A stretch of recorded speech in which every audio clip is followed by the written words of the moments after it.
tudduma Yewwi man je suis un anti-système et je l'assume Ousmane Sonko il dit l'être il l'assume Bougane il dit l'être il l'assume d'autres l'assument mais xam nga wax ji lan la wax ji mooy que heure bi nii dañoo toll ci maanaam conflit de génération boo xamante ne ñi fi toog tënkuñu te je parle pas de leur physique ni de leur image parce que pour man anti-système Macky Sall taxul ñu wax.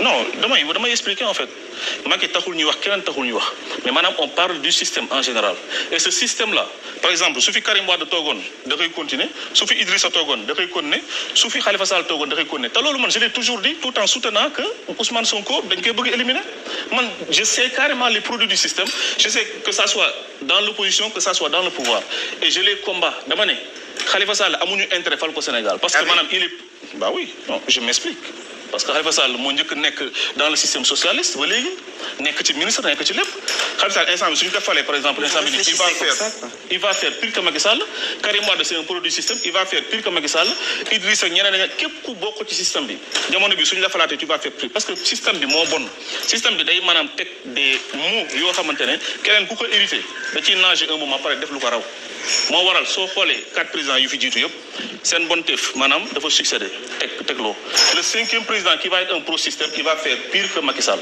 donc nag seen bonteef dafa tegloo man nga ne 4 présidents. non waaw dafa tegloo dans la mesure où Ablaye Wade fu ñu yaakaaroon ne maanaam bon egg na fa ci politique Macky dafa ñëw yokku ko Macky su fi jugee su fi benn pro-système toogee fu ñu yaakaar ne Macky fii la ko yégal kooku day ñëw yégal niveau bi système bi moo permettre loolu c'est pas les personnes c'est pas les gens mais système bi la parce que lu tax da ngay nekk président ay nit wër la.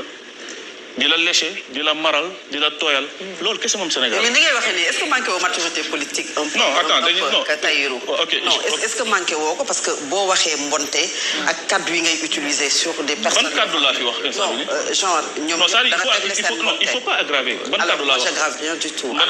ban kaddu laa wax. damay ñëwaat. bonte président yi nga may ma ñëw. mais président yi fi nekk ay ils sont mauvais. non. bien sûr noonu la ñu ko on a de mauvais présidents.